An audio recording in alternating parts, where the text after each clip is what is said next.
La pequeña isla de Curazao hizo historia este domingo en el Mundial al marcar el primer gol de su vida ante una potencia como Alemania. Sin embargo, la alegría del empate duró poco. Alemania respondió con una auténtica avalancha de goles para acabar ganando 7-1 a esta isla del Caribe neerlandés de apenas 156.000 habitantes, el país más pequeño que jamás se ha clasificado para una cita mundialista. We could have scored one more goal, but still we would have lost. But then again, hey, we were playing against a selection that is like, you know, a world squad, right? And with the resources we have, I do believe that we did well. I'm proud of our boys. I'm very proud of them. En un momento decepcionante para Países Bajos, pero inolvidable para Japón, el nipón Daichi Kamada rascó un empate para su país en el minuto 88, dejando el marcador final en 2-2. Antes del encuentro, miles de aficionados de la Marea Naranja marcharon en su ya icónica Orange Parade, bailando y cantando en su tradicional caminata hacia el estadio. Ya a última hora del domingo, Costa de Marfil firmó un debut espectacular en su regreso a un mundial 12 años después, ganando 1-0 a Ecuador con un gol en el minuto 90. To say that I am so proud of my country. I felt so happy during this match, and I want to say that I am really proud of my father, who is the coach of Ivory Coast, and everyone is happy, so thank you very much. Suecia cerró la jornada dominical pasando por encima de Túnez con un 5-1 en Monterrey, México. Este lunes España ya se prepara para debutar ante Cabo Verde y Bélgica hará lo propio contra Egipto. La localidad francesa de Bian, a la orilla oeste del lago Le Mans y conocida por sus aguas minerales, se convierte esta semana en uno de los lugares con mayor seguridad del planeta. Miles de policías y militares se han desplegado a lo largo de la masa de agua compartida con Suiza con motivo de la 52 cumbre del G7, que comienza este lunes tras un día de retraso debido a la llegada tardía del presidente Trump. Se espera que este aterrice el domingo por la noche tras presenciar un combate de artes marciales mixtas en el jardín sur de la Casa Blanca, precisamente el día de su 80º cumpleaños. El presidente francés Emmanuel Macron le recibirá en privado el lunes por la tarde antes de una cena formal esa misma noche. El comercio internacional se perfila como uno de los asuntos más tensos a tratar. Los líderes europeos llegan con nuevas quejas sobre los aranceles estadounidenses y con su paciencia agotándose. El líder ucraniano Volodymyr Zelensky asistirá a la sesión de trabajo del martes sobre seguridad europea, pero no tiene programada ninguna reunión bilateral con Trump, una señal del debilitamiento de la influencia de Kiev sobre Washington. El miércoles, la cumbre acogerá una reunión sin precedentes de líderes en inteligencia artificial. Los directores de OpenAI, Google DeepMind y Anthropic han confirmado su asistencia a una cumbre que se alargará hasta el miércoles por la noche. Miles de manifestantes se congregaron en Ginebra, Suiza, para protestar ante la llegada de los líderes del grupo del G7 para participar en la cumbre que se celebrará en Francia. En la cumbre de 3 días que comienza este lunes en la ciudad turística de Bian-le-Ven, los líderes debatirán asuntos como Oriente Próximo, Ucrania y los desequilibrios económicos mundiales. El domingo estallaron enfrentamientos entre manifestantes y policías cerca de la sede de las Naciones Unidas en Ginebra. Los manifestantes lanzaron botellas, piedras, trozos de cemento y petardos contra los agentes que respondieron con gases lacrimógenos y cañones de agua. Entre los manifestantes había ecologistas y feministas que se unieron a los enemigos del imperialismo, los defensores de los medios de comunicación independientes y los partidarios de los derechos de los palestinos en un parque junto al lago de Ginebra para marchar por la ciudad. Las autoridades suizas y francesas dicen haber desplegado miles de agentes para garantizar la seguridad de la cumbre. El presidente estadounidense Donald Trump celebró su 80 cumpleaños elogiando el acuerdo inicial para poner fin a la guerra en Irán y organizando una velada de peleas de la UFC en el emblemático jardín sur de la Casa Blanca. El presidente republicano buscó vincular el evento del domingo con las celebraciones que se extenderán durante meses del 250 aniversario de la firma de la Declaración de Independencia. Trump salió del despacho Oval con el presidente de la UFC, Dana White, y se dirigió al balcón del Salón Azul para contemplar el arco metálico temporal con forma de nave espacial que se alzaba sobre el octágono conocido como La Garra. Más de 4.000 espectadores fueron invitados a presenciar la velada desde el lugar, incluyendo figuras destacadas como el director ejecutivo de Meta, Mark Zuckerberg, mientras que miles más pudieron ver el evento en pantallas gigantes instaladas en una elipse cercana. El evento obligó a los líderes del G7 a posponer su reunión en la ciudad francesa de Bian para que Trump pudiera asistir sin perderse un elemento esencial de su celebración de cumpleaños. Sin embargo, el fin de semana no fue del todo feliz para el presidente estadounidense, ya que varios equipos retiraron su nombre del centro Kennedy después de que un tribunal dictaminara que nombrarlo en su honor había sido excesivo. Antes de que comenzara la pelea, el 2 veces campeón de la UFC, Sean Strickland, un crítico declarado de Israel, fue escoltado fuera de la elipse por un grupo de agentes de la ley. Las celebraciones fueron muy diferentes a las del predecesor de Trump, Joe Biden, que también celebró su 80 cumpleaños durante su mandato, pero ni de lejos con tanta extravagancia.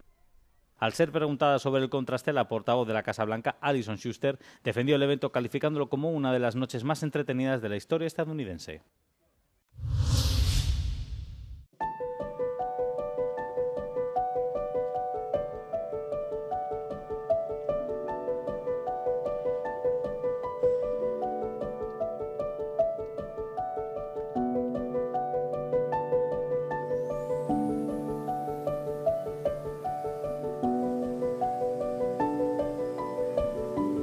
Behind us here we have the Wärtsilä 31 hydrogen engine running on pure hydrogen, meaning it emits no carbon emissions at all, running on green hydrogen, a sustainable fuel.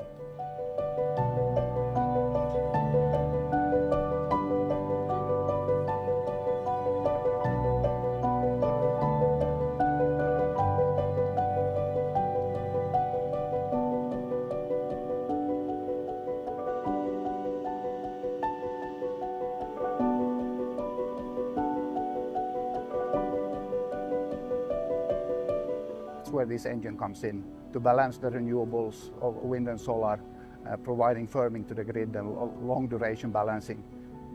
Operating then on hydrogen, you can create energy systems that are 100% renewable.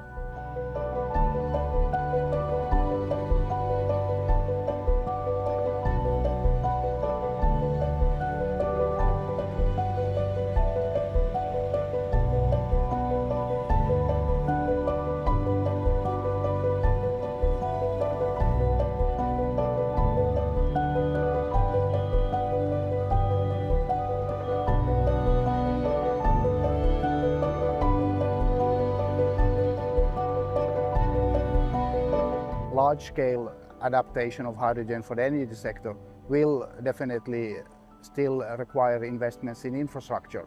So for a viable long-term large-scale, it's going to need infrastructure such as hydrogen pipelines and more hydrogen production. And that's where we really need forceful regulation also to push these investments into the infrastructure as well.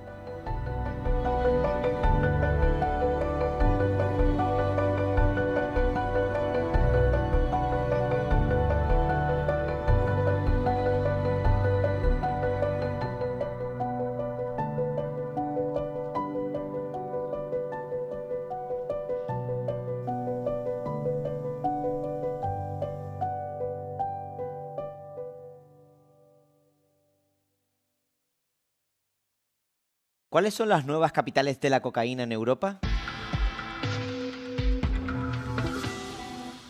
La cocaína es la droga ilegal más consumida en Europa después del cannabis. Según un nuevo informe de la EUDA, la Agencia de Drogas de la UE, Noruega y los Países Bajos registraron las tasas de consumo más altas. Al menos el 2,9% de los adultos de esos países consumió cocaína en los 12 meses anteriores a la publicación del estudio. Le siguió Francia con un 2,7%, España con un 2,5% e Irlanda con un 2,4%. Sin embargo, las tasas son significativamente más altas entre los jóvenes de 15 a 34 años. Noruega y los Países Bajos volvieron a liderar la lista, seguidos de Irlanda.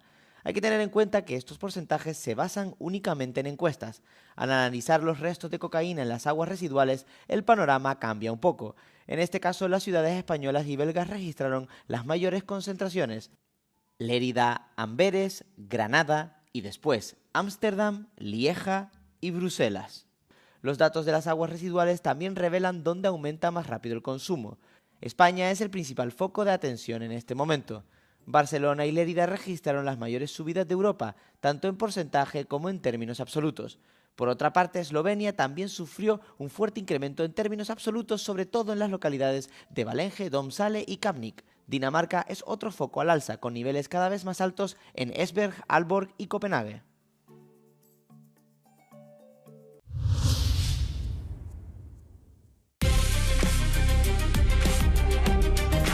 Would Would you pay more than $30,000 for a ticket to the World Cup final in New Jersey? A Category 1 ticket, the most expensive general admission, cost $8,680, before rising to $10,990 by April and then to $32,970 in May. Following a wave of criticism, FIFA offered national federations more than 130,000 tickets priced at $60 for regular supporters. FIFA President Gianni Infantino has described this year's prices as justified by US market rates. He also said that the average ticket, costing less than $500, is comparable to other major playoffs in the US. But experts say otherwise. With the World Cup, what you have is an international competition that isn't taking place annually, it's taking place every 4 years, and obviously it involves national teams. Maybe sometime in July, Infantino will be able to say this was the average price, but until then we can't really say that because of market demand. And while Infantino's comparison may hold for some resale markets, it doesn't for officially listed prices, which are often cheaper, according to the Associated Press. Infantino also said that higher listed prices prevent ticket resellers from pocketing huge differences, but consumer groups have contested this. These high prices don't prevent resale. We're seeing it now. We're seeing tickets being sold at over something like €2 million. What FIFA have done is introduced a 15% fee for the buyer and the seller of the ticket. So from every ticket that's resold, FIFA take another 30% back. FIFA is right that some major US sporting events command high ticket prices. However, experts say Infantino's comparison is misleading, as it compares a once every 4-year global event with US domestic playoffs.